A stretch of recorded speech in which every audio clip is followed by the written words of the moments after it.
Welcome to lecture of discrete structures. इस lecture में हम डिसजंक्शन के बारे में बात करेंगे। डिसजंक्शन भी हमारा एक लॉजिकल ऑपरेटर है। लॉजिकल ऑपरेटर्स हम पढ़ चुके हैं कि क्या होते हैं, यानी ऐसे ऑपरेटर्स होते हैं जो कि हमारी प्रोपोजिशंस को मिलाने के काम आते हैं। तो डिसजंक्शन क्या होता है, इस पे देखते हैं। इसको हम विद एग्जांपल कवर करेंगे इस लेक्चर में। इन लॉजिक यानी लॉजिक्स में disjunction is a compound sentence found by using the word or to join two simple sentences. इसका क्या मतलब है कि हमारे पास दो सेंटेंस, जिस तरह हम कहते हैं पी और क्यू। पी और क्यू क्या है? प्रोपोजिशन है। प्रोपोजिशन क्या है? हमें पता है कि एक डिक्लेरेटिव स्टेटमेंट होती है जिसकी वैल्यू या तो ट्रू होती है या फॉल्स होती है। तो इस जो हमारे पास स्टेटमेंट होगी पी और क्यू, हमने अब क्या करना है, हमने इनको मिलाना है। कंपाउंड प्रोपोजिशन क्या है? जब एक से ज्यादा प्रोपोजिशन होती है हम उनको कंबाइन करके जब पढ़ते हैं या उनको जब हम एक सिंगल प्रोपोजिशन बनाते हैं, तो उसको जब हमने पी और क्यू दो प्रोपोजिशंस हैं उनको आपस में मिलाना है। तो मिलाने के लिए जो वर्ड जो कनेक्टिव यूज होगा उसको कहते हैं और जो और रहता है वो डिसजंक्शन कहलाता है। डिसजंक्शन को हम और के साथ रिप्रेजेंट करते हैं। इस तरह से अभी एक एग्जांपल करेंगे, उससे समझ आ जाएगी। जिस तरह अब यहां पे जो पॉइंट 2 है लिखा हुआ है, disjunction of P and Q denoted by P, और ये डिसजंक्शन का साइन हमारे पास।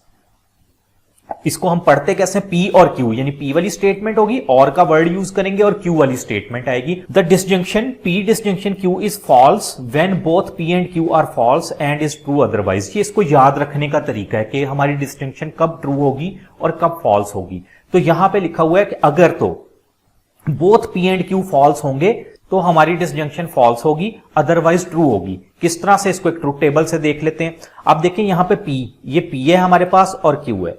जहां पे P भी हमारे पास फॉल्स है और Q भी हमारे पास फॉल्स है, वहां पे P डिसजंक्शन Q फॉल्स है। इसके अलावा जो भी केस है वहां पे ये ट्रू है। तो इसको याद रखने का तरीका क्या है? डिसजंक्शन जब P और Q दोनों फॉल्स होंगी तो डिसजंक्शन फॉल्स कहलाएगी, अदरवाइज वो ट्रू होगी। अब इसकी एक एग्जांपल करते हैं। यहां पे एक स्टेटमेंट है और लिखा गया find the disjunction of the proposition P and Q, यानी P एंड Q दो प्रोपोजिशंस हैं, इसकी हमने डिसजंक्शन फाइंड करनी है। अब P बताया गया हमें क्या है? P क्या है? Mister A PC has more than 16 GB free hard disk space. और Q क्या प्रोपोजिशन है? The processor in mister A PC runs faster than 1 GHz। अब कहा गया कि इसकी डिसजंक्शन फाइंड करें, इन प्रोपोजिशन की डिसजंक्शन क्या होगी। तो डिसजंक्शन में हमें पता है कि हम क्या करेंगे, हम सिर्फ ये करेंगे जो P वाली स्टेटमेंट है उसको लिखेंगे। ये P वाली स्टेटमेंट लिख दी, the mister A PC has more than 16 GB hard disk space. ये क्या स्टेटमेंट है? हमने P लिख दी। और उसके बाद ये जो द से शुरू हो रहा है, the processor in mister A PC runs faster than 1 GHz, ये Q है।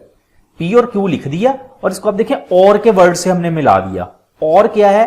और डिसजंक्शन को शो कर रहा है कि और डिसजंक्शन को शो कर रहा है। इस तरह से हम इसको जो है मिला सकते हैं। इसको हम लॉजिकल कनेक्टिव कहते हैं। और लॉजिकल कनेक्टिव आपने देखा कि दो प्रोपोजिशंस हैं, उनको इस कनेक्टिव ने आपस में मिला दिया। अगर हम और के थ्रू मिला रहे हैं तो हम इसको कहेंगे ये डिसजंक्शन है। और की जगह हम बट का वर्ड भी यूज कर सकते हैं। तो एक और इसकी एग्जांपल देखते हैं। यहां पे हमें दी गई statement, let's consider the same example as we consider for conjunction.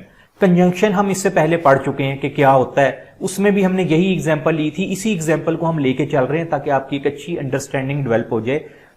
अब देखिए हमारे पास एक स्टेटमेंट है P, यानी एक प्रोपोजिशन है टुडे इज फ्राइडे, और Q है इट इज रेनिंग टुडे। हमें कहा गया कि आप डिसजंक्शन फाइंड करें। P डिसजंक्शन Q लिखा है, डिसजंक्शन फाइंड करें। और फिर कहा गया find the truth and false cases of this example, कि कब डिसजंक्शन, कौन सा केस होगा हमारी डिसजंक्शन ट्रू होगी और कौन सा केस होगा हमारी डिसजंक्शन फॉल्स होगी। तो हमें सबसे पहले इसका सॉल्यूशन देखते हैं। हमें पता है डिसजंक्शन अगर लिखनी हो तो हम पहली स्टेटमेंट लिखते हैं। ये हमने लिख दिया टुडे इज फ्राइडे, ये हमने P वाली स्टेटमेंट लिखी। उसके बाद डिसजंक्शन का साइन है, हमने उस डिसजंक्शन के साइन को और से रिप्रेजेंट किया। उसके बाद Q वाली स्टेटमेंट लिख दी, इट इज रेनिंग टुडे। तो ये हमारा इसका जो पहला पार्ट है, ये हमने इसके सॉल्यूशन में इसको इस तरह से लिख लिया। दूसरा है हमने ट्रू और फॉल्स केसेस निकालने हैं।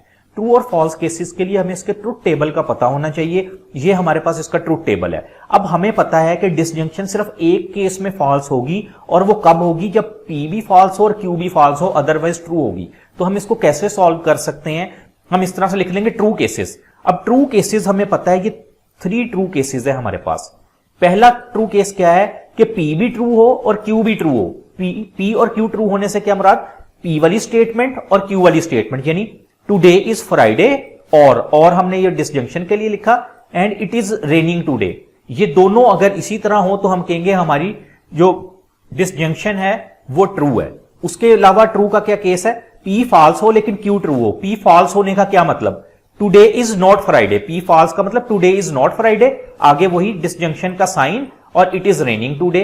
इसी तरह तीसरा केस आप देखें, P फॉल्स हो और P ट्रू हो और Q फॉल्स हो। P ट्रू का मतलब टुडे इज फ्राइडे हो, ये देखें टुडे इज फ्राइडे, P हमारा हो गया और डिसजंक्शन का साइन जो होता है उसको और से रिप्लेस किया। Q फॉल्स का मतलब Q तो है इट इज रेनिंग, इसका फॉल्स क्या होगा, इट इज नॉट रेनिंग। तो ये हमारे ट्रू केसेस हैं। और फॉल्स केस क्या होगा, यहां पे बॉटम में आप फॉल्स केस देख सकते हैं, दोनों ही फॉल्स हो, यानी टुडे इज नॉट फ्राइडे और it is not raining today. तो इस तरह से हम इसके ट्रू और फॉल्स केसेस हम बता सकते हैं। Thank you.